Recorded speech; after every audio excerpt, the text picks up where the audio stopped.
अस्सलामुअलैकुम। प्रोग्राम आखिर क्यों के साथ मैं हूँ फातिमा अख्तर। इस माशरे में कई ऐसी बुराइयां हैं जो कि यही माशरा आपको एक्सेप्ट नहीं करता और उसमें से जो आदतें हैं लोगों की वो एक्सेप्टेंस के मुताबिक नहीं होती हैं, जिस तरह से नशे की आदत है। जी हाँ, अगर आप में नशे की आदत आ गई है, एडिक्शन हो गई है और आप नशे की तरफ जा रहे हैं तो यही माशरा आपको एक्सेप्ट नहीं करता। वालिदैन, घर वाले सब सफ़र करते हैं।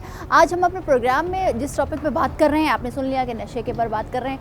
नशा इस माशरे को बुरी तरह से खा रहा है, तबाह बर्बाद कर रहा है, ज़लालत भी है इसमें और वो तमाम तर चीज़ें जिससे आप अपने घर से एक सड़क पर आ जाते हैं। जब आप जाते हैं कराची की सड़कों पर तो आप देख रहे होते हैं कि लोग पड़े हैं, वो इसलिए क्योंकि वो एक अच्छी ज़िंदगी छोड़कर इस नशे की हालत में लग जाते हैं। किस तरह से सिम्टम्स हैं, किस तरह से मुश्किल हो रही है, क्या पेशेंट्स पर बीत रही है, वो भी दिखाएंगे। हमारे साथ चलिए। Welcome back. आपने देखा कि हम आज अपने प्रोग्राम में बात कर रहे हैं कि जिस तरह से कराची की आबादी बढ़ रही है उसी तरह से ड्रग एडिक्शन में भी हमारी यूथ सबसे ज़्यादा बढ़ रही है। साथ ही साथ ख़वातीन की तादाद भी बढ़ रही है।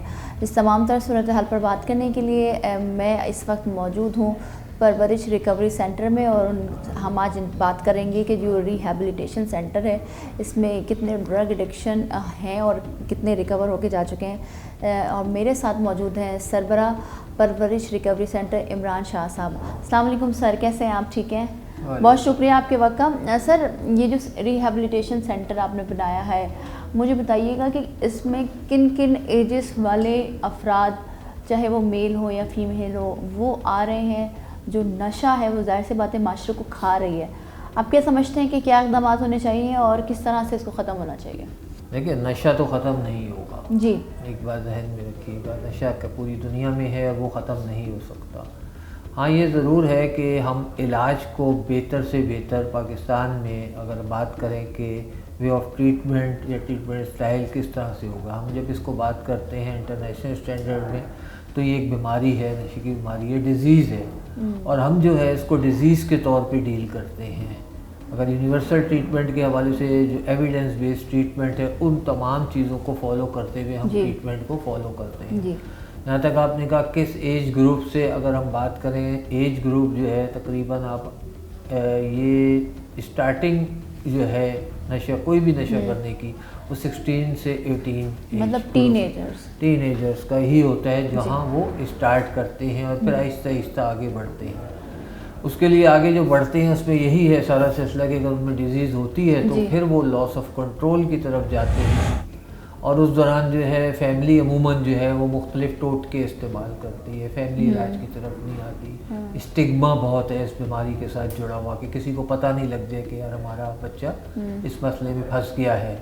शर्म महसूस करते हैं। बिल्कुल, स्टिग्मा है ना, बदनामी का खौफ। लोग वो नहीं शर्म के भाई छुपाते हैं उन चीज़ों को, जितना वो छुपाते हैं उसको ही और राह होती है और वो और आगे बढ़ता चला जाता है। अगर हम ओवरऑल बात करें किसी भी सेंटर में या वहाँ पर पहुँचने में, ट्रीटमेंट में पहुँचते में 4 से 5 साल लग जाते हैं फैमिली को।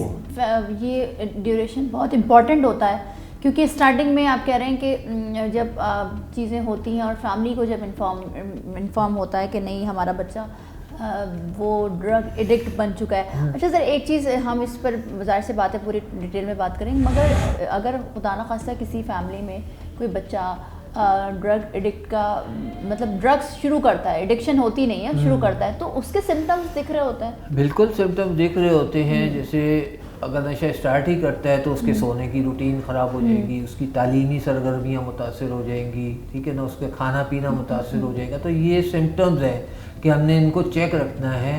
पेरेंटिंग में अगर बात करें तो इन चीज़ों को बहुत ज़्यादा देखना है। तो फैमिली नज़रअंदाज करती है उस वक्त शुरू में।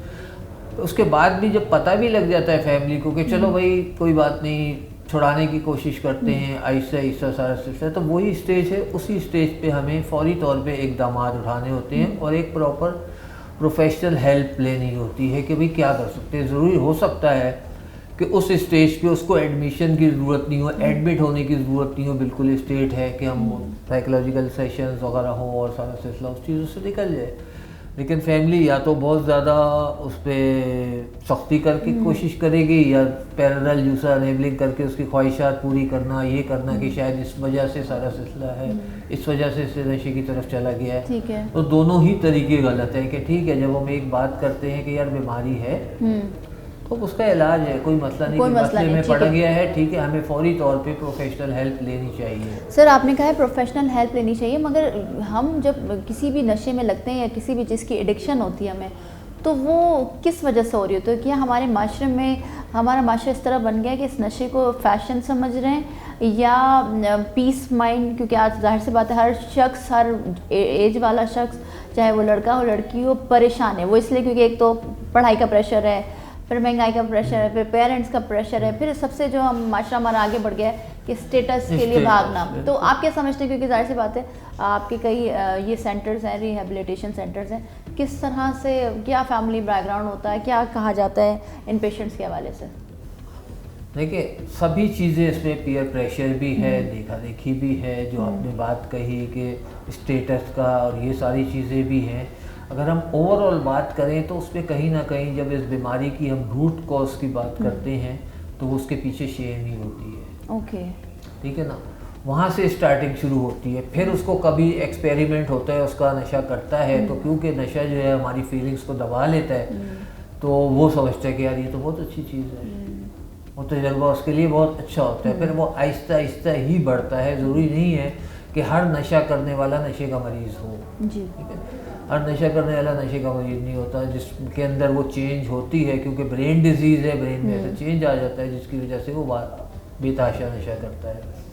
तो बहुत सारे अवामिल हैं, फैमिली का प्रेशर कह लें, पढ़ाई का प्रेशर, जो भी सारी चीज़ें हैं, तो वो सारी चीज़ें हैं। लेकिन उसके साथ साथ ये भी चीज़ों को देखना है इसमें, जो अगर ओवरऑल एक बात में मैं बात करूं कि पेरेंटिंग का बहुत बड़ा रोल है, परवरिश और माँ बाप का बहुत ज़्यादा किरदार होना चाहिए है सारा सिलसिला। भी हम जो है ये प्रोग्राम वगैरह स्कूल अवेयरनेस प्रोग्राम भी करते हैं, उसमें सारा सिलसिला, उसमें पेरेंट्स को भी करते हैं, ठीक है, मुख्तलिफ यूनिवर्सिटीज़ से हमारे पास आते भी हैं इस एडिक्शन के बारे में, ताकि उनको जानना कि कहाँ से है। तो क्या आप समझते हैं कि जो हमारे हुकूमती लेवल है, हुकूमती सतह पर जो आगाही मुहिम इस हवाले से होनी चाहिए ताकि ड्रग एडिक्शन ना हो, बच्चे ड्रग्स ना लें, वो ज़रूरी है? क्योंकि कहीं ना कहीं ऐसा लगता है कि हम ज़ाहिर से पता, जैसे आप भी कह रहे हैं कि शर्माते हैं, सिग्मा है कि अगर खुदा न खास्ता आपका बच्चा इस लानत में, इस नशे की लत में लग गया तो हम घबरा रहे होते हैं, शर्मा रहे होते हैं, छुपा रहे होते हैं। तो कहीं ना कहीं आगाही भी नहीं है, अवेयरनेस नहीं है, उसकी ज़रूरत है। एग्जैक्टली कि बिल्कुल बहुत ज़्यादा अवेयरनेस की ज़रूरत है, और उन प्रोग्रामों को बहुत ज़्यादा ह्यूज लेवल पे हमें उसको करना पड़ता है। आप हुकूमत और सारा सिलसिला कह सकते हैं, इसमें मीडिया का भी बहुत बड़ा रोल है जी। मीडिया से ज़्यादा अवेयरनेस कोई नहीं दे सकता। ने मुख्तलिफ चैनल्स पे प्रोग्राम दिए और उसका मकसद ही अवेयरनेस का था। मुख्तलिफ जब मीडिया को ज़रूरत होती है तो ज़रूर प्रोग्राम करता है, अपने करता है, लेकिन मीडिया को भी, जब मीडिया को तो बहुत सारी चीज़ें पता है, ओपन अप है, उनको पता है, तो उसमें भी उनको चाहिए तमाम मीडिया को कि इस चीज़ पे बहुत ज़्यादा वर्क करें कि जितनी ज़्यादा अवेयरनेस फैला सकते हैं, क्योंकि उससे ज़्यादा जल्दी अवेयरनेस कहीं से भी नहीं फैल सकती। हम एक महदूद पैमाने पे कर सकते हैं। ठीक है। अच्छा सर, ये तो चीज़ें हो गई कि हम इन सब चीज़ों को किस तरह से देख सकते हैं, आगाही की बात होगी, मगर आजकल जाहिर सी बात है आपके रिहेबिलिटेशन सेंटर्स चल रहे हैं, किस तरह के नशे जो हैं वो ज़्यादा मकदार में या ज़्यादा क्वांटिटी में लोग कर रहे हैं? मतलब कोई जिस तरह के, जैसे लोग सिगरेट के बाद फिर वो चर्च हमारे यहाँ और दूसरी चीज़ें, तो कौन सा ज़्यादा नशा जो फैल रहा है, माशरे को खा रहा है? देखिए 99% जो नशे के इब्तिदा होती है वो चरस है या अल्कोहल है। अच्छा, 99 वहाँ से स्टार्टिंग होती है। अगर उस पर डिजीज़ होगी तो आगे बढ़ेगा। इस वक्त जो सबसे ज़्यादा अफेक्ट कर रहा है, जो लोगों को कर रहा है, वो आइस है। यानी कि वो डायरेक्ट इतनी जल्दी ब्रेन पे इफ़ेक्ट करता है कि हेलुसिनेशन, वहम और बहुत सारी चीज़ें उसकी मुतासर होती हैं। और बहुत ऐसे केस हो चुके हैं कि उसने उसी के आइस के नशे में, और पता ही नहीं था उसने क्या क्या हरकतें की, और मार भी दिया घर वालों को। तो आइस इस वक्त सबसे ज़्यादा डेंजर है और जो बहुत तेज़ी से फैल रहा है। अच्छा, तो क्या आइस दिमाग के साथ क्या आपकी बॉडी में भी उसका कुछ असर दिखता है? क्योंकि अक्सर सुनते हैं कि लंग्स और किडनीज फेल हो जाती हैं, देखिए नशा एलर्जिक चीज़ें हो जाती हैं। एलर्जी बहुत होती है, इसकी वजह से स्किन की प्रॉब्लम बहुत ज़्यादा होती है, हड्डियों के हवाले से बहुत ज़्यादा प्रॉब्लम होती है, हड्डियों का दर्द उसको, और ख़ास तौर पे टीथ। जी, तो आप क्या समझते हैं? ज़ाहिर सी बात है हम आपके साथ अभी जाएंगे भी और देखेंगे भी कि किस तरह के पेशेंट हैं, मगर आप क्या पेरेंट्स को, हमारे मास्टर को क्या मैसेज देना चाहेंगे? क्योंकि जाहिर सी बात है आगाही नहीं है, हम इस चीज़ को बहुत कंजर्वेटिव माइंड से सोच रहे होते हैं, और अगर कुछ खुदा ना खास्ता ऐसी चीज़ें हो जाती हैं तो फिर उसके बच्चे के लिए प्रेशराइज का सबब बनता है। तो क्या मैसेज देना चाहेंगे? देखिए, एक तो ये चीज़ कि अगर कोई फंस जाता है तो इसको बीमारी समझें, जैसे दूसरी बीमारियां हैं, कैंसर है, हाई ब्लड प्रेशर है, शुगर है, इनको एक तो सबसे पहले इसको बीमारी समझें। ठीक है, उसके साथ साथ जब फौरी तौर पे इक़दामात उठाने के लिए ये नहीं देखें कि यार ये जगह लिखी हुई है, ये ट्रीटमेंट सेंटर करें, नहीं, जहाँ भी अपने बच्चे को लेके जाएं उधर अच्छे तरीके से मुतमईन हो कि क्या वो ट्रीटमेंट उसको फ़ायदा देगा कि नहीं देगा। सिर्फ बंद रखना ट्रीटमेंट नहीं है। बहुत सारी फैमिली है बस जान छुड़ाने के लिए बंद करा दो, ऐसा नहीं है। ट्रीटमेंट कराने तो पूरा ट्रीटमेंट कराएं और पहले देखें कि हाँ यार आजकल इतना आसान है, गूगल पे हर चीज़ है कि किस तरह का ट्रीटमेंट है, क्या है, कैसे है, क्यों है। तो उस इदारे को देखें जो वाकई ही आपको बेटे को सही तरह से ट्रीटमेंट में दे रहा हो, जो हम डिज़ीज़ मॉडल की बात करें उसको फॉलो कर रहा हो। ऐसे तो बहुत सारे लोग कहते हैं कि हाँ जी डिज़ीज़ मॉडल पे काम करें, लेकिन क्या वो कर भी रहा है? तो अच्छी तरह उस इदारे की इन्वेस्टिगेशन करें, मालूमात करें कि हाँ भाई ये चीज़ें वो प्रोवाइड कर रहा है जो इस बीमारी से निकलने के लिए इस बच्चे को मदद साबित कर सके। अगर वो नहीं करेंगे, किसी में भी करा देंगे, तो वो सफ़र करते रहते हैं। हमारे पास बहुत सारे ऐसे केस आते हैं जो बेचारे मुख्तलिफ इदारों से हो के आते, बोले 6 महीने रखवाया, साल रखवाया, कोई फ़ायदा नहीं। जब वो हम इदारों का नाम लेते हैं, सारा सिलसिला तो वहाँ इलाज नहीं होता, सिर्फ बंद करना होता है। ठीक है, इमरान साहब हमारे साथ मौजूद है, इमरान शाह, परवरिश रिकवरी सेंटर और ये रिहैबिलिटेशन सेंटर है। जिस तरह से नशा माशरे को खा रहा है, ये मैसेज भी है, ज़रूरी है, और ये आगाही भी है जो कि हम अपने प्रोग्राम के ज़रिए कर रहे हैं कि अगर आपकी फ़ैमिली में आपके बच्चे किसी गलत सोबत में पड़ रहे हैं और अगर उनकी रूटीन चेंज हो गई है, वो खा नहीं रहे हैं, पी नहीं रहे हैं और सो नहीं पा रहे हैं, या वो आपसे फ्रेंडली माहौल नहीं रख रहे हैं, आपसे दूर जा रहे हैं, तो आप उन पर फोकस करें, और फोकस करने के बाद जानें, फ्रेंडली माहौल रखें। और जाहिर सी बात है जिस तरह से इमरान साहब ने कहा है कि पेरेंटिंग बहुत ज़रूरी है, अपने बच्चों पर नज़र रखें। किस तरह से नशा मिल रहा है वो तो आप ज़ाहिर सी बात है इस माशरे का हिस्सा है, पता है, मगर रिहैबिलिटेशन सेंटर में जो नशे अफराद हैं उनके लिए कितना मुश्किल होता है या कितना आसान होता है वो भी आपको दिखाएंगे, लेकिन एक ब्रेक के बाद हमारे साथ रहिए।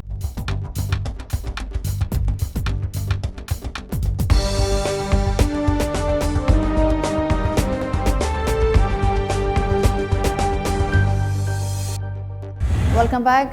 ब्रेक से पहले आपने देखा कि हम इमरान शाह जो कि सरबराह परवरिश सेंटर के सरबराह हैं, उनसे बात हो रही थी, और साथ ही साथ ये ज़रूरी है कि जो भी चेंजेस आप अपने घर में, अपने घर के लोगों में देख रहे हैं, चाहे वो आपका बेटा हो, बेटी हो, या बहन हो, भाई हो, या हस्बैंड हो, क्योंकि ये चीज़ें बहुत ज़रूरी हैं कि आप अपने घर पर नज़र रखें। इस वक्त हम जो रिहैबिलिटेशन सेंटर में मौजूद हैं, अब यहाँ पर जो पेशेंट्स कह लें या जो नशे के अफराद थे जिन्होंने अपने आप को कामयाबी से इससे लड़ाई करके, एक जंग है, क्योंकि जब आप नशा करते हैं तो आप में जो चेंजेस होती हैं, जो आपकी सोचने की सलाहियत है वो भी जा रही होती है, और फिर आप एक डिप्रेशन और एंजाइटी में मुब्तला हो जाते हैं। फिर वो आपको बहुत सारी चीज़ों को दुनिया से दूर कर रहा होता है, आपके पेरेंट्स से, आपकी पढ़ाई से, आपकी खुशियों से दूर कर रहा होता है। तो प्लीज़ नशा करने से पहले लाख बार, हज़ार बार, करोड़ों बार सोच लें कि ये आपके लिए ख़राबी है। रिहैबिलिटेशन सेंटर में वहीदुल्लाह हैं जो कि हमें बताएंगे कि यहाँ पर कितने पेशेंट्स हैं, कौन कौन किसकी रिकवरी हो चुकी है। अस्सलाम वालेकुम वहीद, कैसे हैं आप? ठीक है, वालेकुम अस्सलाम, शुक्र अल्हम्दुलिल्लाह। अच्छा वहीद, मुझे बताइएगा कि अब तक, क्योंकि ज़ाहिर सी बात है ये रिहैबिलिटेशन सेंटर है, कितने अफराद जो कि किस किस टाइम के बाद आए हैं, रेयर केसेस भी होंगे, स्टार्टिंग केसेस भी होंगे, उस हवाले से बताइएगा कि कितना मुश्किल हो जाता है इनके लिए सारी चीज़ों का। सबसे पहले तो अगर टोटल पेशेंट्स की मैं बात करूं तो यहाँ पे अभी जो है हम 78 पेशेंट्स मौजूद हैं हमारे पास, जो डिफरेंट ड्रग्स से में मुब्तला थे और अब उनका ट्रीटमेंट चल रहा है।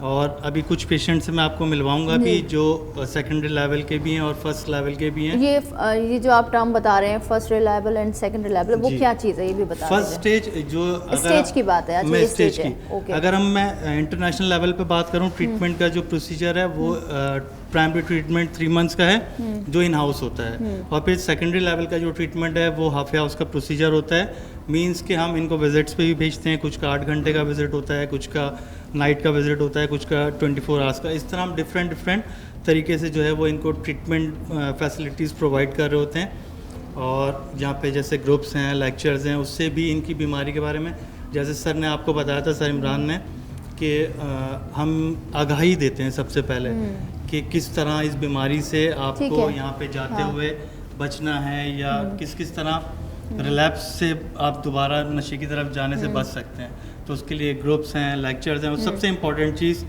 कि यहाँ पे 1-to-1 सेशंस हैं विद साइकोलॉजिस्ट जो हम प्रोवाइड कर रहे हैं। अब चलते हैं हम थोड़ा सा, मैं आपको जो है वो हमारे जो इन हाउस हाफ हाउस के साथी हैं उनसे मिलवाता हूँ। ठीक है। अच्छा, अब उन पेशेंट से जो सही हो रहे हैं, जो सही हो चुके हैं, और वो अपनी एक्सपीरियंस आपसे शेयर करेंगे, क्योंकि ये एक प्रोग्राम, ये आगाही का भी प्रोग्राम है, वो इसलिए क्योंकि नशा माशरे को बहुत तेज़ी से खा रहा है और आपकी ज़िंदगियों को निगल रहा है। जी, हम बात कर रहे हैं। अस्सलाम वालेकुम सर, क्या नाम है? वालेकुम सलाम, हुज़ैफ़ा खान मेरा। हुज़ैफ़ा खान। हुज़ैफ़ा, आप कब से इस सेंटर में आ रहे हैं, या अभी क्या प्रोसेस चल रहा है आपका? मैं सेकंड टाइम आया हूँ जी। तो मैं फ़र्स्ट टाइम गया था तो मैं रिलैप्स हो गया था, तो अभी सेकंड टाइम में आया हूँ। तो ये कि मैं क्योंकि जब नशा कर रहे होते हैं तो हमारी सोचने समझने की सलाहियत ख़त्म हो जाती है। लेकिन इस सेंटर में जब से आया हूँ तो मुझे लेक्चर्स दिए जा रहे होते हैं। पहले हम बीमारी को नहीं मानते थे क्योंकि नशे की भी कोई बीमारी है, लेकिन ये वाकई इधर आके मुझे लेक्चर्स में काफ़ी सारी चीज़ें नॉलेज आई। सर, आपने कब शुरू किया, किस चीज़ से शुरू किया, किसने आपसे कहा कि आप ये कीजिए, ये आपकी ख्वाहिश थी? वो इसलिए क्योंकि अब आपका जो प्रोसेस है, जो ये चीज़ें आप इस प्रोसेस से जो सफ़र कर रहे हैं, जाहिर सी बात है मुश्किल बहुत हो रही होगी आपको, तो वो एक्सपीरियंस बताएं ताकि वो अफराद, वो लोग जो इसमें जा रहे हैं या जाने की कोशिश कर रहे हैं या लग चुके हैं, ताकि वो फौरी तौर पर आपको देख के शायद सबसे पहले तो अपनी ख्वाहिश थी पहले। अच्छा। कि भाई नशा करें, लेकिन ये है कि क्योंकि पहले हम बीमारी को नहीं मानते थे कि ये बीमारी भी है, क्योंकि पहले हम करते थे अपने मज़े के लिए, लेकिन ये है कि बाद में हम फंस गए इन चीज़ों में। पहले चरस से स्टार्ट किया था मैंने, तो उसके बाद आहिस्ता आहिस्ता ड्रिंक की, फिर ड्रिंक के बाद दूसरी चीज़ों पे आया, तो उन सब मैं निकल चुका हूँ माशाल्लाह। मेरा अभी इधर इलाज हो रहा है प्रॉपर। ठीक है। तो घर में कोई कौन कौन है घर में आप? मेरी सारी फैमिली आउट ऑफ कंट्री है। अच्छा। मेरी वाइफ और बच्चे इधर हैं सिर्फ। तो चलें, आप अपने बच्चों को सोचें और जल्द से जल्द बिल्कुल इस चीज़ को ख़त्म करें अंदर से। इंशाल्लाह। अच्छा, क्या अब कितनी मुश्किल हो रही है? क्या वो प्रोसेस जो आप पहले इसके करने से पहले, इस नशे को करने से पहले सोचते थे, कि आप वो सोचने की सलाहियत रही है आप में? नहीं, नशे से पहले तो मतलब जब नशा कर रहा होता था तो समझने की सलाहियत ही नहीं थी, दिमाग मफलूज होकर रह गया था। क्योंकि जब नशा कर रहे होते हैं तो आप कुछ सोच नहीं सकते, अच्छे बुरे की आपको तमीज़ नहीं रहती है। लेकिन इधर आके काफ़ी सारी चीज़ें, मतलब नॉलेज, मतलब हर लेक्चर होता है, सेशन होते हैं हमारे यहाँ पे, रूटीन, क्योंकि हमारे को रूटीन में रखा जाता है। सुबह हम किस टाइम उठते हैं, हमारा एक टाइम टेबल होता है। जब हम नशा कर रहे होते हैं तो हमारा कोई टाइम टेबल नहीं होता।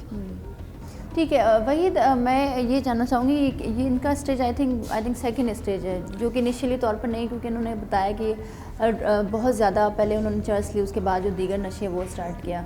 असल में देखें, इनका पहले हमारे पास ट्रीटमेंट हो गया था, लेकिन इनकी ख्वाहिश थी दोबारा, क्यूरियोसिटी थी कि मैं दोबारा आके करके तो देखूँ। बेसिकली सर ने जैसे आपको पता था, लॉस ऑफ कंट्रोल की डिजीज़ है, यानी वक्त जगह मिकदार पे हमारा कंट्रोल ख़त्म हो जाता है, बिल्कुल चाहते हुए भी हम बेबस हो जाते हैं उसके आगे।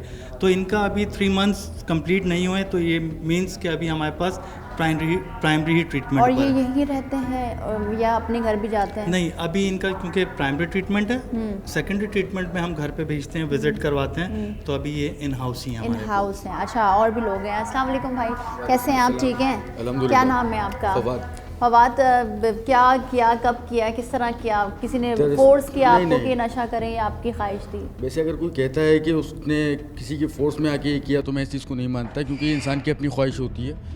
और मैंने भी अपने लाजमी सी बात ख्वाहिश की, उस पर किया था शुरू। पहले तो ये मतलब सिर्फ एक देखा जाए तो शौकिया था कभी कभार करना, मतलब जैसे किसी इवेंट पे या किसी गैदरिंग्स होती है, जी हाँ, जाहिर सी इस बात तरीके है, से। बिल्कुल। उसके बाद आहिस्ता आहिस्ता आदि के लेवल पर आ गए हम।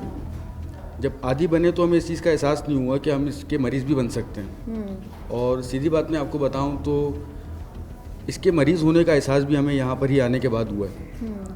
और यहाँ पर जब हम लोग पहुँचे हैं, हमें यहाँ पर लेक्चर्स दिए गए, हमारी बीमारी की पहचान करवाई गई और हमें बताया गया कि ये वो बीमारी है जो हम ख़त्म नहीं कर सकते अपने अंदर से, लेकिन इसको ब्लॉक ज़रूर किया जा सकता है। इसको रोक कर हम इसके ऊपर सिर्फ वो जो एक दोबारा से ख्वाहिश है ना अपनी कि हम दोबारा नशा करें, वो ख्वाहिश पैदा नहीं अब आप करनी मुझे है। बताएं कब किया आपने और कितना अरसा हो गया आपको नशा छोड़े हुए और ये रिहैबिलिटेशन में आए हुए?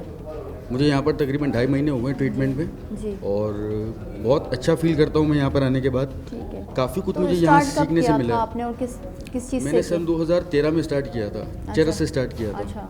और चरस से फिर मेरी ड्रग ऑफ चॉइस चेंज हुई, मैं हीरोइन पे कन्वर्ट हुआ। उफ। और हीरोइन के बाद फिर मेरी ड्रग ऑफ चॉइस चेंज हुई तो मैं आइस पे कन्वर्ट हो गया। तो आइस ने मेरे तकरीबन जहन को बिल्कुल मफलूज कर दिया था। जी। तो उस बुनियाद पे मैं परवरिश रिहैबिलिटेशन सेंटर का बहुत शुक्रगुजार हूँ। इन्होंने मेरी जहनी सेहत भी बहाल की, मेरी ठीक है। जिस्मानी सेहत भी बहाल की और मुझे इस काबिल बनाया कि मैं दोबारा से माशरे में जाकर खड़ा हो सकता हूँ। ठीक है फवाद, अब ये स्पिरिट चाहिए और इंशाल्लाह आप अपने घर को भी जाएं, रवाना हो और अच्छी ज़िंदगी गुजारें। अस्सलाम वालेकुम सर, कैसे हैं? ठीक है। क्या नाम है सर आपका? काजिम रज़ा नाम है मेरा। अच्छा, तो सर क्या हुआ ऐसा, किसने बोला या क्या ख्वाहिश थी कि इस चीज़ में लग गए? असल में मेरा ये तीसरा इलाज है यहाँ अच्छा, पर। तीसरा इलाज है। और पहले मैंने अपनी मनमानी की और जल्दी से मेरे रहनुमा के कहने पे भी नहीं आया। मेरे काउंसलर ने भी मुझे रोकने की कोशिश की कि आपका इलाज अभी हम नहीं समझते हैं कि आप बेहतर हैं, लेकिन मैंने अपनी मर्ज़ी चलाई और मैं ट्रीटमेंट से पहले जल्दी चला गया। मतलब यहाँ से 2 मंथ्स में और 3 मंथ्स में चला गया। पहले जो 2 पीरियड्स थे तो उसमें मैंने अपनी मनमानी की और मैं जल्दी चला गया। फिर बाद में मैं अभी ये 3rd इलाज में आया हूँ। मैं यहाँ पर मेरे को 5th मंथ हो चुके हैं और मैं 2nd स्टेज पर हूँ। और ये ख्वाहिश होती है, पहले इंसान के अंदर ख्वाहिश जागती है, फिर ये मेले वकूफ़ तो मैं देखते हैं, फिर उसके बाद ख्वाहिश जागती है। तो मेरे अंदर भी ख्वाहिश जागी। पहले मेरे ड्रग ऑफ चॉइस थी चरस, तो उसको छोड़ के मैंने फिर ड्रिंक की तरफ आया, अल्कोहल की तरफ आया और मैं अभी अल्कोहल का नशा करता था। अच्छा। और मुझे 5 मंथ हो गए, अल्लाह का शुक्र है। ना मुझे कोई तलब होती है ना कोई ख्वाहिश होती है इस चीज़ों की। मुश्किल है इसको, इन सब चीज़ों को छोड़ना, और कितना मुश्किल है? ये अगर आदमी चाहे, इरादा करे और यकीन रखे खुदा की ज़ात पे, और अपने आप से ईमानदार हो, तो मैं समझता हूँ बिल्कुल मुश्किल नहीं है। ठीक है। क्या मैसेज देंगे उन लोगों को जो इन सब चीज़ों में जा रहे हैं, एडिक्ट हो रही है, उनको इन सब चीज़ों की तलब होती है? मेरी तो ये ख्वाहिश है कि मैं तो पहले मैसेज देना चाहूँगा कि अगर जो भी साथी है नशा कर रहा है, पहले बात है कि वो इस चीज़ से दूरी इख्तियार करे।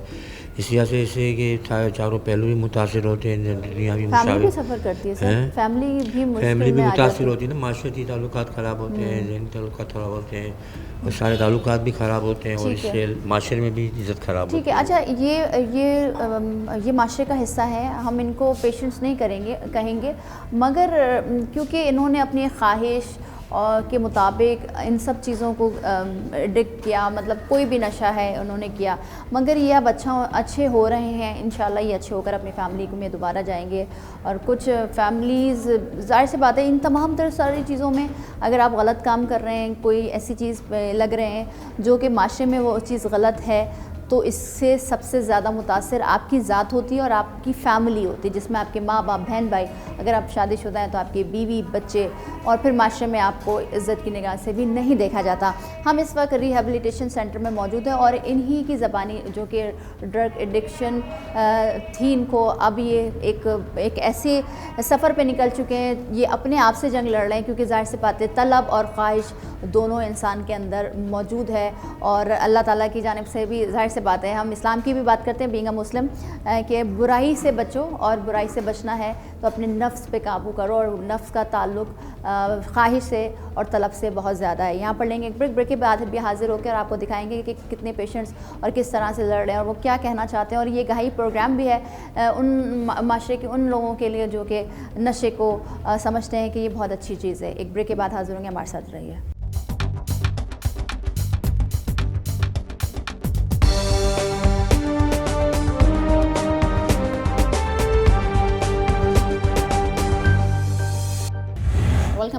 नशा माशरे के लिए जहर बनता जा रहा है और इंसानी ज़िंदगियों को निगल रहा है और कई हज़ार फैमिलीज इससे मुतासर होकर उनकी ज़िंदगी बर्बाद हो जाती है।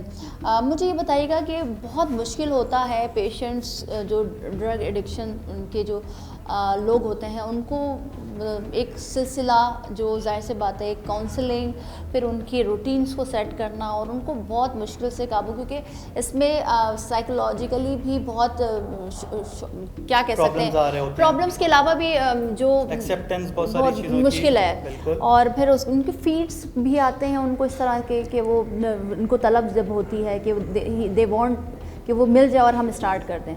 अच्छा देखें, जब इनिशियली लेवल पे पेशेंट आते हैं तो डिटॉक्स का एक पीरियड होता है हमारे कि हम उस टाइम पे जो है विड्रॉल्स जो तोड़ तलब तकलीफ़ का सामना स्टार्टिंग लेवल पे करना पड़ता है, तो उस टाइम जो है बहुत मुश्किलात का हमें सामना करना पड़ रहा होता है और ख़ास तौर पे उन पेशेंट्स के साथ जो विलिंग नहीं होते और जिसका हम क्राइसिस इंटरवेंशन करते हैं कि घर से जाते हैं और पिक करते हैं और फिर उनको लेकर आते हैं। उसमें ये होता है कि इनिशियली लेवल पे फिज़िकली सिम्टम्स बहुत ज़्यादा आ रहे होते हैं जिस्मानी, लेकिन जो क्राइसिस इंटरवेंशन के पेशेंट्स होते हैं उनके साथ साइकोलॉजिकली क्योंकि एक्सेप्टेंस नहीं होती कि फैमिली ने ऐसा करवा दिया, तो उस हवाले से भी हम वो ऑलरेडी नशे के बाद वो ऑलरेडी फैमिली से दूर हो चुके हैं, तो वो दुश्मन समझ रहे होते हैं बिल्कुल फैमिली बिल्कुल को भी। ऐसे ही है, बिल्कुल तो ऐसे ही है। यहाँ पर आप मुझे बताएं कि वो कौन से ऐसे पेशेंट्स हैं जिनको आप लोग लेकर आए और बहुत मुश्किल हुआ उनके लिए भी यहाँ पर रहना, और आपके लिए भी जाहिर सी बात स्टाफ है, बहुत सारी चीज़ों को देखते हुए चलना है। तो ये है। अस्सलाम वालेकुम सर, कैसे हैं, क्या नाम है आपका? मेरा नाम शहबाज है। शहबाज, ये पहले बताएं कि कितनी उम्र है आपकी? तो इतनी उम्र भी नहीं लग रही है मेरी मुझे। 28 हमारे, और जो है मुझे यहाँ पे 5 मंथ हो गए। मेरा क्राइसिस हुआ था, मेरा पहला इलाज है यहाँ पे, और मुझे नशा करते हुए 4 साल हो गए थे। और 4 साल से नशा कर रहे हैं? दोस्तों में स्टार्ट किया, अकेले किया, किस तरह किया? शौकिया स्टार्ट किया था, गैदरिंग से जो है ना मकसद चरस से स्टार्ट किया था। उसके बाद जो है आहिस्ता आहिस्ता जो है ये लत मकसद इतनी बढ़ती गई कि चरस मकसद ज़्यादा पीने लग गया मैं। फिर मुझे चरस में मज़ा नहीं आता तो ये था। जो ज़्यादा पीना का मतलब क्या है? क्या सुबह शाम रात पूरा दिन पूरा दिन मैं जो है नशे में रहता था, और इसी वजह से मेरी जॉब और जो है बहुत सारे मकसद मामला ज़िंदगी जो है बुरी जॉब तरह। करते थे आप? जी। पढ़ते थे? क्या पढ़ाई की हुई भाई आपने? मैंने जो है इंटर किया हुआ है कॉमर्स से, और मैं एक अच्छी कंपनी में परचेज ऑफिसर की जॉब करता था, और 4-5 साल मैंने मकसद जॉब भी की है। तो मेरी जॉब भी अच्छी थी, तो पैसों की कोई मेरे पास मकसद कमी नहीं होती थी, जिसकी वजह से मैं तो नशे खुद में खरीदते थे खुद या खरीदता था। दोस्तों में बैठ के करते थे या अकेले भी कर मैं लिया ख़रीद करते के थे? लेके आता था और ख़ुद भी करता था और दोस्तों को भी करवाता था। एक बहुत बड़ी गैदरिंग होती थी, तकरीबन 12-13 लड़कों की गैदरिंग थी, और रोज़ का मेरा ये काम था। शाम में 5 बजे जॉब पे से आने के बाद मैं पूरा टाइम नशे को देता था अपने, और फिर ये लत ऐसे बढ़ती गई आहिस्ता आहिस्ता। मैं फिर जो है मकसद शराब के एडिक्ट हो गया। शराब के बाद मैं आइस, एक मेरी ज़िंदगी में एक नई चीज़ आई आइस, और जब से ये आइस आई तो तकरीबन मैंने 1 साल का अरसा जो है ना ये आइस पी। और ये आइस की चीज़ें आप कहाँ से लाते थे? ये कौन अफराद था, कौन था जो वो देता था, और किस तरह से आप खुद बनाते थे? क्योंकि नहीं क्या है ये चीज़? ये हुआ ये था कि मेरी गैदरिंग में ही कुछ एक लड़का लेके आया, और मकसद नया था उसके मेरे लिए, तो मैंने उसको देखा, उसने बोला ट्राई करो आप भी। मैंने एक बार ट्राई करना था मुझे, और उसके बाद मुझे ऐसी लत लगी कि बस मेरी जो है ना बुरी तरह बहुत मुतासिर हो गई। भाई मैरिड हो आप? नहीं, मैरिड नहीं हूँ। इस नशे की वजह से जो है मेरी जो है काफ़ी प्रॉब्लम्स आई हैं, रिश्ते भी ख़त्म हो गए मेरे। घर वालों को जब पता चला तो उनका क्या आप उनको दुश्मन समझते थे, या ऐसा कुछ दिमाग में आता था कि ये अगर मुझे इन सब चीज़ों से रोक रहे हैं? क्योंकि उन्होंने मुझे बताया कि आपको बड़ी मुश्किल से यहाँ पर लेकर आया गया है। जी, ऐसा ही हुआ है कि मैं मकसद घर वालों से बस जब मेरी जॉब वगैरह चले गई तो मैं बस घर वालों से जो है ना पैसों की डिमांड रखता था। रोज़ाना जो है 1000-2000 रुपये जो है ना मैं पैसे मांगता था, और घर वाले बेचारे कहीं ना कहीं से करके मुझे ला देते थे, क्योंकि मैं तोड़ फोड़ लड़ाई झगड़े घर में बिल्कुल करता था। अच्छा। और मेरी जहनी सेहत बहुत बुरी तरह मुतासिर हो गई गई थी। मेरे घर वाले अब मुझे बताते हैं कि आप मकसद याददाश्त अपनी खो बैठे थे। मैं अपनी वालिदा को, वालिद को, बहन भाई किसी को भी नहीं देखता था और बस मार धाड़ शुरू तो कर अब देता था। अब जबकि जाहिर सी बात है आप इस चीज़ को छोड़ चुके हैं और अपने आप में एक फिर से वही इंसान जब होता है अल्लाह ताला की जानिब से, और ये जो नशे के बाद जो आपकी बीमारियां, दिमागी सिचुएशन सब ख़राब होती है, क्या कहना चाहेंगे? गलती थी आज, यकीनन आपने अपने आप को इस मुश्किल में डाला जी। अब क्या कहना चाहेंगे उन लोगों को? अब वो लोग जाहिर सी बात है जो दे भी रहे हैं, दूसरों को इस लत में भी डाल रहे हैं, फ्रेंड्स हो या डीलर्स हो, क्या कहेंगे? मैं ये कहना चाहूँगा कि अब बहाली वाली मेरी ज़िंदगी है, बहुत खुशी होती है मुझे। मैंने कभी सोचा नहीं था कि मैं भी मकसद इस काबिल बन पाऊँगा। जब भी मैं सोचता था कि अब मैं पुराना मकसद में कैसे ठीक हो पाऊँगा, तो मैं मज़ीद जो है ना डोज बढ़ा लिया करता था अपनी। तो मकसद सही होने के चक्कर में ये दिमाग में ये सोचता रहता था यार मैं कब ठीक हो पाऊँगा, लेकिन मैं ठीक नहीं हो पाता था। तो ये ज़रूरी था मेरी ज़िंदगी में कि क्राइसिस भी होना, और अब मैं समझता हूँ इन चीज़ों को कि यार ये क्राइसिस मेरी फैमिली ने करवाया तो बहुत अच्छा डिसीजन लिया है। और जो भी मेरे भाई नशे में मकसद मुब्तला हैं, मेरी दुआ है कि अल्लाह पाक उनको भी इलाज का मौका दे। और ये बीमारी है, ये भी मुझे यहीं आके पता चला कि ये बीमारी है। ठीक है, बहुत शुक्रिया भाई। अच्छा, ये एक बीमारी है और ये साथ ही साथ इस चीज़ का नुकसान बहुत ज़्यादा है, इसका तसव्वुर भी आपको नहीं होता। एक तो आप इंसान से आपकी जो सोच है वो ख़त्म हो जाती है, आप अच्छे बुरे में तमीज़ करना भूल जाते हैं, फिर फैमिली इससे सबसे ज़्यादा मुतासर हो रही है। और जो आप रोज़ी रोटी कमा रहे हैं, आपकी जो ख्वाहिश है बनने की, पढ़ने की, लिखने की, या उसके बाद जॉब करके आपको कुछ बनना है, आपका कोई एम है, वो सब बर्बाद हो जाता है, तबाह हो जाता है, बर्बाद। और उसके बाद फिर आप अल्लाह ताला इस चीज़ में ना डालें, और अगर खुदा न खास्ता डल भी गए तो थोड़ा सा अपनी फैमिली का भी सुने। अस्सलाम वालेकुम भाई, क्या हाल है, कैसे हैं? अल्हम्दुलिल्लाह मैं ठीक हूँ। क्या हुआ था? कौन सी ऐसी चीज़ थी जिसने बोला नशा कर लो? ये तो मुश्किल है, अब बहुत मुश्किल है ज़िंदगी, मगर ठीक है आप रिकवर हो रहे हैं, मगर ये जो लानत है उससे किस तरह से बचा जाएगा? कोई ऐसी सच मुश्किलात नहीं थी जिसकी वजह से मैं नशे पे लगा। ख्वाहिश मौजूद थी और वही मेरा भी रीज़न है जो साथियों ने बताया कि गैदरिंग और माहौल मुझे ऐसा मिला जिसकी वजह से मैं चला गया। आगे नुकसानदेह ज़रूर साबित हुआ कि मेरे ज़ाती ताल्लुकात, मेरी फैमिली के साथ रिलेशंस, मेरे माशरती ताल्लुकात तकरीबन तबाही के दाने तक पहुंच चुके थे इस नशे की वजह से। और मेरी तकरीबन 16 साल की हिस्ट्री है। 16 साल? तो 16 साल से आप नशा कर रहे थे, यहाँ पर कब आए? यहाँ भी मुझे 5th मंथ है, 5वां मंथ। मुश्किल हो रहा है बहुत ज़्यादा आपको? शुरू में हुआ, एक 1.5 मंथ तक हुआ, उसके बाद से अल्हम्दुलिल्लाह चीज़ें समझ में आ रही हैं, बेहतर लग रहा है और समझ रहा हूँ कि यार ये चीज़ें क्या थी, क्या हुआ, क्या नहीं, पहचान करने की कोशिश कर रहा हूँ और अल्हम्दुलिल्लाह कर भी पाया हूँ। और अभी चीज़ें बहुत ज़्यादा बेहतर हैं, अपने ताल्लुकात भी बेहतर हो चुके हैं बहुत जल्दी। 15 साल हो गए आपको, हम सबसे बात कर रहे हैं कुछ ना कुछ सालों, मगर सबसे ज़्यादा आपको हुआ है। मगर मुझे बताइए, जब आप ये चीज़ें कर रहे होते हैं तो माशरे में आप अपने आप को अलग महसूस कर रहे होते हैं? क्योंकि ज़ाहिर सी बात है हर शख्स आपको बुरी निगाहों से देख रहा होता है कि भाई ये तो नशा कर रहा है, इसकी फैमिली में ऐसा होता होगा। तो वो फीलिंग और होकर फिर इंसान के लिए एक शर्मिंदगी का बायस है, ज़ाहिर सी बात है इस माशरे का। मेरे लिए हार्ट टचिंग लाइंस हैं क्योंकि मैं नशे की ना इंतहा को छू के आया हूँ। क्या क्या किया है भाई आप? मैं वही बताना चाहूँगा कि बहुत अच्छी फैमिली से बिलोंग करता हूँ, ठीक है, बड़ा अच्छा स्टेटस था हमारा, लेकिन इंतहा में इन शॉर्ट बताऊँगा कि आखिरी जो मेरा टाइम था जब मैंने नशे का इरादा किया और यहाँ पे आया हूँ, तो मैं ऑन रोड्स था, ठीक है, और बिल्कुल तनहा था। रोड पर घर भी छोड़ दिया था आपने? छूट गया था, मेरे अपने बीवी, मेरे बच्चे, मेरे भाई, सबसे दूरी इख्तियार हो चुकी थी और एंड था। मतलब अगर शायद मैं चंद मंथ्स और कुछ महीने और रहता तो दुनिया में क्या रोड पर रहकर ना आपके पास पैसा, ना आप जॉब कर रहे हैं, ना आपके पास कोई चीज़, ना छत, तो फिर आप किस तरह नशा करते थे? कौन प्रोवाइड करता था वो नशा भाई? हालात इतना सख्त बना देते हैं हमें कि हम उन हालात को फेस करते हैं और अपने नशे के लिए तो हम बहुत कुछ कर सकते हैं। तो यहाँ पे आके ये चीज़ मैंने तो खुदा न खास्ता आपने कोई चोरी चकारी भी नहीं, चोरी चकारी तो नहीं की है मैंने, कमा के करता था मैं, लेकिन ये है कि तो कमाई तो फिर वही बैड और जॉब्स मिलती होंगी। हाँ, बहुत ज़्यादा। मतलब मैं यहाँ पे कस्टम क्लियरेंस का एक्सपर्ट हूँ, इंपोर्ट एक्सपोर्ट का काम जानता हूँ, ठीक है, अपनी फर्म थी। और अब मैं हॉकर कहते हैं, रिक्शे में सवारियाँ बिठाना और वो काम करना, इस लेवल तक आ गया था। तो ये डिफरेंस देख लें आप, इसका नुकसान कितना नुकसान है। ये माशाल्लाह से इनकी अपनी फर्म थी, अच्छी फैमिली बैकग्राउंड सबके, कोई ऐसा शख्स नहीं है कि अल्लाह ना करे कोई वो, मगर सब माशाल्लाह से अच्छे यहाँ पर फैमिली से बिलोंग करते हैं। अब आप देखें कि डिफरेंस क्या था, आप इस लेवल पर थे और आप ज़मीन पर, ना आपके पास छत है, ना बहन भाई हैं, ना आपके खून के रिश्ते हैं, ना माशरा है, तो क्या मैसेज देना चाहेंगे भाई?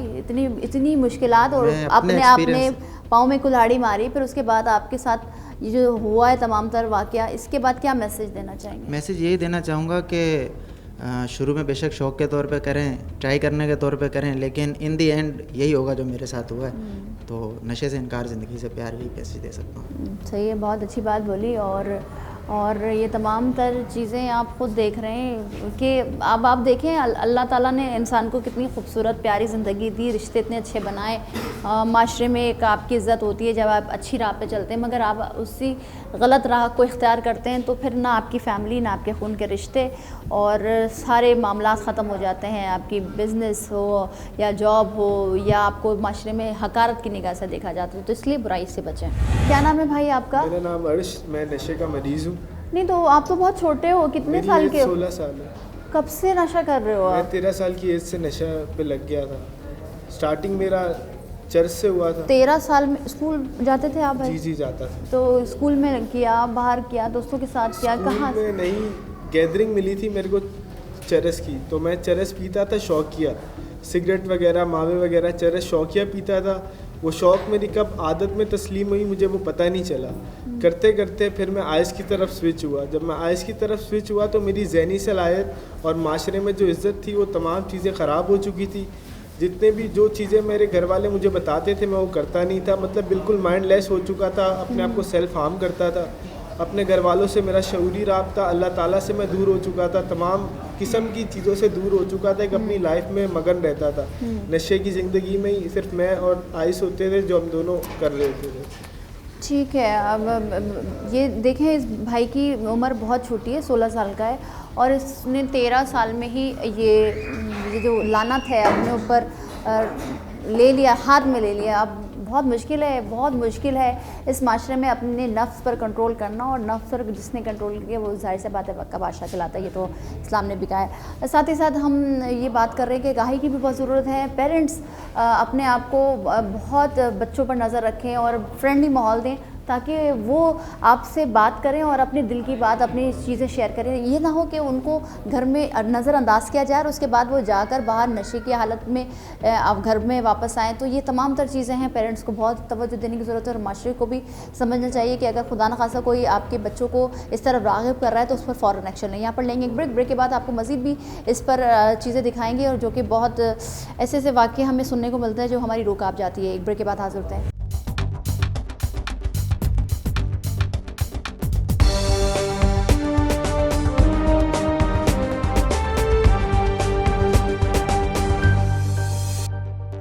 Welcome back. हम मौजूद हैं रिहैबिलिटेशन सेंटर में और आपने इससे पहले जो ड्रग एडिक्शन के जो पेशेंट्स हैं उनकी गुफ्तगू सुनी और कितनी मुश्किलात है, और साथ ही साथ बहुत ऐसे अवामिल हैं जिसमें माशरे में आपको इस चीज़ का सामना है, नज़रअंदाज किया जाएगा, आपको गलत निगाहों से देखा जाएगा, आपको हकारत की निगाह से देखा जाएगा और साथ ही साथ आप अपनी फैमिली से दूर हो जाते हैं। काम काज, जो बिज़नेस, जो जॉब आप कर रहे होते हैं वो भी आपसे छूट दिया जाता है और आप साथ ही साथ आप एक छत से रोड पर आ जाते हैं और फिर इसके बाद आप गलत काम करते हैं। सलमान हमारे साथ मौजूद हैं, उनसे बात करते हैं। अस्सलाम वालेकुम सलमान, कैसे हैं आप? ठीक हैं? वालेकुम अस्सलाम। सलमान, यहाँ पर क्या कर रहे होते हैं आप, मुझे थोड़ा सा ये बता दीजिए। यहाँ पे एक तो ये है कि एडिक्शन से जितने भी चीज़ें हैं, नशा और जितनी भी चीज़ें, उनका इलाज होता है। और सबसे पहले जब आप क्या करते हैं? मैं रिकवरी भी हूँ और एज अ ब्रांच मैनेजर भी हूँ। अच्छा, रिकवरी भी आप? और ब्रांच मैनेजर भी हूँ। अच्छा, तो क्या किस तरह के पेशेंट्स ज़्यादा यहाँ पर आ रहे होते हैं और कितनी मुश्किलात हो रही होती है उनको हैंडल करना? हर तरह का पेशेंट आता है हमारे पास, क्योंकि कुछ केसेस रोड से भी आ जाते हैं जो बिल्कुल जिनका घर बार जा चुका होता है और बहुत सारी मुश्किलात का उनको ज़िंदगी में आ रहा होता है, सामना करना पड़ रहा होता है। कभी ऐसा होता है कि कोई मरीज़ को फैमिली लेकर आ रही होती है, कभी ऐसा होता है कोई मुख्तलिफ़ किस्म के डोनर होते हैं जो कि उसकी मदद करने के लिए फिर वो यहाँ ले आते हैं, फिर हमसे रब्ता करते हैं, फिर पूरा एक प्रोसेस होता है। और अगर उसकी फैमिली उससे राब्ते में नहीं है तो हम फैमिली को भी फिर उसमें इन्वॉल्व कर देते हैं। अब हम पेशेंट से, क्योंकि ज़ाहिर सी बात है ब्रेक से पहले आपने देखा कि बात की, मगर इनसे भी बात करते हैं और ये जो इन पर बीत रही है वो भी आप सुना रहे हैं इनकी ज़बानी। अस्सलाम वालेकुम भाई, क्या नाम है आपका? रिजवान, माशाल्लाह से आप तो इतने अच्छी पर्सनालिटी है, तो फिर इस चीज़ में क्यों लग गए, कैसे लगे, कब लगे? मैं इस चीज़ के अंदर इस तरीके से गया कि मैं फिल्मों वगैरह में देखता था, तो मुझे वो ज़्यादा अट्रैक्ट करती थी वो चीज़ें। अट्रैक्शन हुई आपको? जी, तो उसके वजह से मैं फिर खुद यूज़ किया कि मैं भी इन्हीं की तरह, तो मेरे को बहुत ज़्यादा कूल लगते थे वो लोग। अच्छा। नशा करने के बाद उनका ट्रिम करना, चलना, बातें करना, स्टाइल, तो उसी चक्कर के अंदर मैं खुद इस दलदल में फंस गया। अच्छा, तो कब हुआ आपको महसूस कि नहीं कि अब बहुत ज़्यादा हो रहा है, या हुआ ही नहीं कभी? मैं वैसे तो 12 साल की उम्र से यूज़ कर रहा हूँ ड्रग्स। और अब आपकी क्या उम्र है? मेरी 13+। तो 12 साल से आप ये सब कर रहे हैं? 12 साल की उम्र से कर रहे हैं, तो अभी कब आपने इस यहाँ पर आए? मेरे नुकसानात बहुत हो गए, मैं अपनी तालीम मुकम्मल नहीं कर सका, और जो मेरे घर वालों ने मेरे लिए सोचा था वो कोई भी काम नहीं कर सका, अपनी फैमिली को सपोर्ट नहीं कर सका। यहाँ तक कि मैंने अभी लास्ट इलाज पे आने से पहले अपने घर के अंदर आग लगा दी थी, और अपनी वाइफ को से भी लड़ झगड़ के उसे भी घर से बाहर कर दिया था। और नशे ने मेरा दिमाग इतना ज़्यादा डैमेज कर दिया था कि मुझे ऐसा लगता था मेरे घर वाले मेरे लिए गलत सोच रहे हैं, जिसकी वजह से मैं घर छोड़ के बाहर चला गया था। अच्छा। और मैं अपने दोस्तों के पास, इनके पास टाइम गुजार रहा था। यहाँ तक मैंने 5 दफ़ा सुसाइड अटैम्प्ट करी। किस तरह से? मैंने ओवरडोज लेके सिरिंजेस के ज़रिए नशे को अंदर अपने जिस्म में पास करके। जब आप अपना घर छोड़ गए तो फिर आप काम कर रहे थे, तो पैसे कहाँ से आ रहे थे भाई आपके पास? मैं घर से निकलते वक्त मेरे पास थोड़े बहुत पैसे थे, और उसके बाद जो मेरे दोस्त थे जिनके साथ मेरी गैदरिंग थी वो मेरे को अफोर्ड कर रहे थे। मतलब वो भी नशे में आदी थे? जी हाँ, बिल्कुल। जिस तरह आपने बताया अपने बारे में, वो भी इस तरह करते थे? जी। तो फिर आप यहाँ पर कैसे, आपको फैमिली लेकर आई? असल में जब मैं बहुत ज़्यादा, मैंने आपको बताया कि मैं सुसाइड अटैम्प्ट कर रहा था, तो वो दोस्त भी घबरा गए कि यार ये अगर इधर मर गया तो हमारे साथ परेशानी होगी। तो उन्होंने मेरे भाई को इन्फॉर्म किया, फिर मेरा भाई मेरे को उधर से लेकर आया, उसने समझाया, तो फिर मैं खुद से भी। अब आपको समझ आ रही है चीज़ों की कि आपने क्या गलती की, अपने कितने साल आपने ज़ाया किए? मैंने अपनी तकरीबन आधी ज़िंदगी इसी चीज़ में ज़ाया हो गई। तो अभी आप मैं चाहूँगी कि बात करूँ, कि पूछूँ कि क्या मज़ीद मुझे बताइएगा कि ये कह रहे हैं कि मैं ये 12 साल की उम्र से नशा कर रहे हैं, 5 बार इन्होंने सुसाइड अटैम्प्ट किया, तो फिर ये किस तरह से यहाँ पर आए, इनका क्या प्रोसेस, मुश्किल हुई इनके लिए? बहुत काफ़ी मुश्किल था इनके लिए, क्योंकि इससे पहले भी इनके इलाज हो चुके हैं, इन्होंने शेयर किया है। और मैं थोड़ा सा इनके रिलैप्स होने की वजूहत इन्होंने तो आपको ख़ुद बता दी है कि कभी भी इन्होंने इलाज में आने के बाद संजीदा नहीं हुए, अपने आप से ईमानदार नहीं हुए। अच्छा। सिर्फ वक्त गुजारा। और अभी क्या सिचुएशन है? अभी भी देखें माशाल्लाह से बेहतर है। अंदर रहते हुए तो किसी की भी ये विश नहीं होती कि वो बाहर जाके नशे को इस्तेमाल करेगा। मगर अंदर रहते हुए तलब होती है? नहीं, अंदर रहते हुए इनिशियल स्टेज पे होती है। अच्छा। आगे जाके कुछ चीज़ें होती हैं जैसे कि सुहानी यादें वगैरह होती हैं, जो कि ज़िंदगी का एक तवील अरसा होता है, जो कि इस नशे के साथ रिश्ता जुड़ा हुआ होता है। तो बाज़ औक़ात कहीं ना कहीं हो रही होती है, लेकिन अंदर फिर वो ज़्यादा सोचे जाती नहीं है इधर उधर, तो क्योंकि वो एक्टिविटीज़ हो रही होती हैं। एक्टिविटीज़ हो रही होती हैं। बहुत शुक्रिया भाई आपका। और हम क्योंकि ज़ाहिर सी बात है नशे की बात कर रहे हैं, और जो एडिक्शन है वो बहुत बुरी चीज़ है, लानत समझा जाता है माशरे में। और जिस तरह से आप स्टोरी सुन रहे हैं इन्हीं की ज़बानी, बहुत मुश्किल है आपको अपने आप में काबू रखना और अपनी फैमिली को तमाम तर चीज़ों के साथ रखना। फैमिली तो फिर ज़ाहिर से बात है, आप अपनी फैमिली में जिस तरह भाई बता रहे थे कि आग लगाया, सुसाइड की, फिर उनको छोड़ कर आ गए। और भी यहाँ पर अफराद, उनसे बात करेंगे। अस्सलाम वालेकुम, क्या नाम है आपका? अब्दुल रहमान नाम। अब्दुल रहमान, आप तो माशाल्लाह से इतने अच्छे हैं, और फिर ये क्या हुआ, किस तरह किया इसमें आपने? बस गैदरिंग हमारी मेरी ऐसी मिल गई कि मेरे दोस्त यार एरिया के अंदर अच्छे नहीं थे, जो लोग नशा करते थे, तो मेरे को भी ये कि वो करते थे, मैंने 5 साल तो अपने ऊपर कंट्रोल लगा, मैंने छोड़ दिया था नशा। अभी तो क्या अट्रैक्शन हुई थी, या उन्होंने बोला कि एक बार देखो, चेक करो, अच्छा लगेगा तो करना, नहीं लगेगा तो फिर इस तरह बोला जाता है ना दोस्तों की जानिब से? दोस्त करते थे तो उन्होंने सादी सिगरेट मेरे को पिलाई, मैंने 5 साल नशा छोड़े रखा था। तो क्या चर्च से स्टार्ट किया? सादी सिगरेट मेरे को पिलाई थी। अच्छा, क्या क्या चीज़ें थी उसमें? सादी सिगरेट जैसे एक नॉर्मल सी सिगरेट होती है 10 रुपए की, तो वो सिगरेट मैंने पी। तो उस दिन हम लोग चरस लेने के लिए जा रहे थे, एक मज़ार पे हाज़िरी थी, पहले गेबन शाह की मज़ार पे हमारे एरिया में टावर खारादर की साइड पे, तो वहाँ पे हाज़िरी दी। तो उन्होंने बोला तू अंदर नहीं आ, तूने शराब पी हुई, तू अंदर नहीं आ, हम लोग हाज़िरी दे के आते हैं। तो वो हाज़िरी दे के मज़ार पे, फिर वो अंदर चरस लेने गए, तो उसका भाई मेरे साथ था, तो मैंने सिगरेट पी उसके साथ, तो उसने भी सिगरेट पी, तो मैंने सिगरेट पी, फिर वो चरस लेके आ गए। चरस लेके आ गए, एरिया में आए, हम लोग कैंट स्टेशन गए, कैंट स्टेशन की जो पार्किंग है वहाँ पे हमने चरस पी, मैंने फर्स्ट टाइम। फिर फिर इसके बाद चरस के बाद मैंने स्टार्ट किया पाउडर, जो हमने छत पे पिया, छत की सीढ़ियों पे, ड्रग्स, कोकेन, हेरोइन। अच्छा, तो ये आप मुझे एक चीज़ बताइए, हम तो बात कर रहे हैं, जाहिर सी बात है ये एडिक्शन हो जाती है, फिर ख्वाहिश चेंज होती रहती है, फिर कैटेगरीज हैं जो नशे की है, ये सब मिलता कहाँ से था आप लोगों को? कौन ला कर देता था? कितने में देता था? महंगी आती है, सस्ती आती हैं? पर ग्राम 1000 रुपीज़ की है हेरोइन, जो हेरोइन 1000 रुपये की पर ग्राम में, लाख रुपए की 100 ग्राम है। तो ये जगह जगह पे मिलती है, बहुत लोग हैं, बहुत अफराद है जो कर रहे हैं। अब आप क्या मैसेज देना चाहेंगे, क्या पैगाम देना चाहेंगे जो आपने अपनी ज़िंदगी तबाह बर्बाद की, अब मुश्किल हो रही है आपको? लोग आवाम से क्या कहना चाहेंगे? मेरे को तो पौने 2 महीने हो गए यहाँ पे माशाल्लाह। सलमान भाई हमारा स्टाफ ही, हमारे मैनेजर हैं सलमान भाई, माशाल्लाह बहुत कोऑपरेटिव है। रेस्ट भी चाहिए होता है, ग्रुप लगते हैं, ग्रुप के थ्रू भी सिखाते हैं, लेक्चर्स होते हैं यहाँ पे डेली बेसिस पे। और इतवार को भी वो यहाँ पे अफराद जो इस नशे में लगना चाहते हैं, ख्वाहिश है, अट्रैक्शन है, उनके लिए क्या? हाथ जोड़ता हूँ कि खुदारा इस चीज़ के पीछे नहीं लोगा। आप हमारा हाल देखो, मेरा 19 महीने में 28 kg वेट गिर गया। ये नशे के पीछे नहीं करो, अपने माँ बाप का ध्यान करो, बहनों को अपना देखो, भाइयों को वालिद नहीं है तो उनकी जगह आप लो। बाकी नशे में कुछ भी नहीं रखा, नशे में कुछ भी नहीं रखा, बस ज़िंदगी बहुत प्यारी है। क्या कहेंगे भाई? अस्सलाम वालेकुम, क्या नाम है आपका? साईं बख्श नाम है जी। अच्छा, तो कब से हैं यहाँ पर? मेरे को 3 महीने हो रहे हैं। 3 महीने हो रहे हैं जी। तो यहाँ पर क्या किस तरह का नशा करते थे? पहले चरस पी रहे थे, फिर शराब पिया, फिर पाउडर पे लग गए। अच्छा, उधर गांव के लड़के पीते थे, हमारे को भी पिला दिया। दुश्मनी की वजह से हमारे को ख़राब कर दिया। अच्छा, हमारे अबू की दुश्मनी थी, उसमें हमारे को ख़राब कर दिया। तो अभी इनको मुश्किल हो रही है, क्योंकि मैं थोड़ा सा फील कर रही हूँ कि हाँ मुश्किल हो रहा है, लेकिन माशाल्लाह से जब डे 1 देखूँ और मैं अभी देखूँ तो काफ़ी बेहतरी है। बोलते नहीं थे, बात नहीं करते थे, अकेले अकेले रहते थे, लेकिन अभी माशाल्लाह से पूरे ग्रुप के साथ पार्टिसिपेट करते हैं और अपनी चीज़ें बेहतर करते हैं, एक्टिविटी करते हैं। अच्छा, अस्सलाम वालेकुम, क्या नाम है आपका? वालेकुम सलाम, मेरा नाम दाऊद है।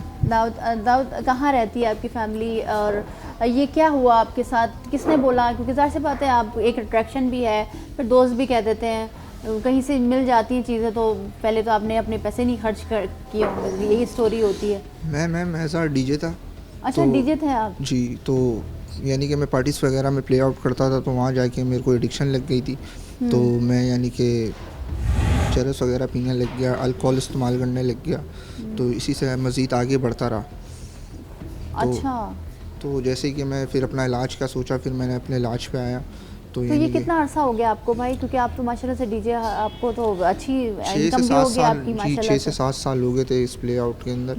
तो मैं फिर इधर आया, अपना इलाज किया, तो जाहिर सी बात है मैं बेहतर हूँ, बेहतर फील कर रहा हूँ। तो सिर्फ क्या, जैसे अल्कोहल अल्कोहल यूज़ की थी मैंने, हेरोइन यूज़ की थी, चरस यूज़ की थी, आइस यूज़ की थी, यानी कि पार्टीज वगैरह में जागने की उस पर। तो ये डेली रूटीन में मेरी आ गई थी, तो मैं इससे बहुत परेशान था।